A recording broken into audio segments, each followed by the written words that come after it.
ഇത്രയും വൃത്തിയായിട്ട് ഒരു പെണ്ണ് ഈ ലോകത്തുണ്ടാവില്ല. ഇത്രയും വഷളായവരാണ് നിങ്ങൾ മാത്രമേ കാണൂ. എനിക്ക് എന്താണ് ഒരു കുഴപ്പം? പറ. എനിക്കെന്താ കുഴപ്പം? ആദ്യം നിങ്ങൾ അത് പറ. നിനക്ക് കുഴപ്പങ്ങളേ ഉള്ളൂ. അത് പറയാൻ തുടങ്ങിയാലേ നാക്ക് തളരും. അല്ലെങ്കിൽ നിങ്ങളെയൊക്കെ നാക്ക് തളരുന്നത് തന്നെയാ നല്ലത്. ഒന്ന് നിർത്തുന്നുണ്ടായില്ലയോ? പിന്നെ ഞാൻ എന്താ ചെയ്യണ്ടേ? എനിക്ക് എന്റെ മോനെ ഓർത്തിട്ട് ഒരു സമാധാനവും ഇല്ല. ഞാനില്ലെങ്കിൽ അവന്റെ ഒരു കാര്യവും നടക്കില്ല. എടോ, ആദ്യം ടെൻഷൻ മനസ്സിൽ നിന്ന് കളയി. മോനെ കൊണ്ടുപോയത് അവന്റെ അച്ഛൻ തന്നെയാണല്ലോ. പിന്നെ തന്നെ എന്തിനായി പേടിക്കുന്നേ? വേറെ ആരെങ്കിലും ആണെങ്കിൽ എനിക്ക് ഇത്രയ്ക്ക് പേടി ഉണ്ടാവില്ലായിരുന്നു. എന്റെ ലച്ചുവിനെ എനിക്ക് നഷ്ടപ്പെട്ടത് അത് അയാളുടെ ശ്രദ്ധക്കുറവുണ്ട് മാത്രം.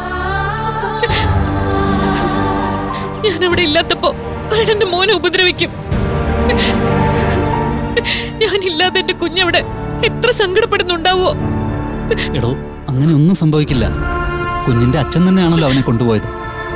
അതിപ്പോ എല്ലാവർക്കും അറിയുകയും ചെയ്യാം. അങ്ങനെയാകുമ്പോൾ അയാള് കുഞ്ഞിനെ ഒന്നും ചെയ്യില്ല എന്ന് കരുതാം.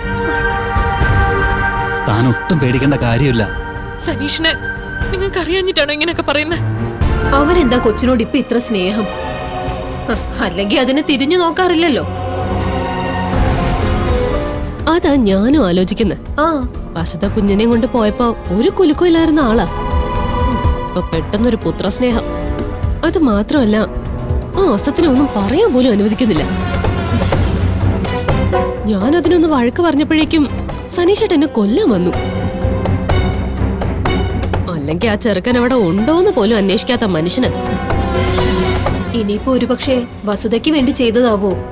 വസുധയ്ക്ക് വേണ്ടിയോ? ആ, മോൻ വന്നാലല്ലേ അവള് വരുള്ളൂ. അല്ലാതെ അവളെ കൊണ്ടുവരാൻ കഴിയില്ലേ? തൽക്കാലം 2 ദിവസമെങ്കിലും കുഞ്ഞവിടെ നിൽക്കേണ്ടി വരും. എത്രയോ വർഷം ജീവിക്കാനുള്ള കുഞ്ഞിനെയാണ് തന്റെ ശ്രദ്ധക്കുറവുകൊണ്ട് ബലി കൊടുത്തത്.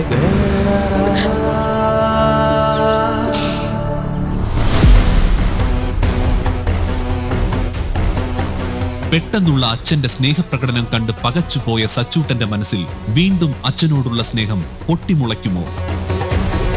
നിങ്ങൾ ഈ ചെറുക്കനെ തിരിഞ്ഞു പോലും നോക്കാറില്ലല്ലോ. ഇപ്പൊ എന്താ പെട്ടെന്നൊരു സ്നേഹവും പുതുമയും?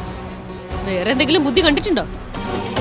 അച്ഛന്റെ അധികാരം പ്രയോഗിച്ച് സ്വന്തം കുഞ്ഞിനെ തന്നിൽ നിന്നും തട്ടിയെടുത്തു കൊണ്ടുപോയ സനീഷിനു മുന്നിൽ കീഴടങ്ങുകയല്ലാതെ വസുധയ്ക്ക് ഇനി എന്തു മാർഗം? കാണുക വസുധ തുടർന്നുള്ള ഭാഗങ്ങളിൽ.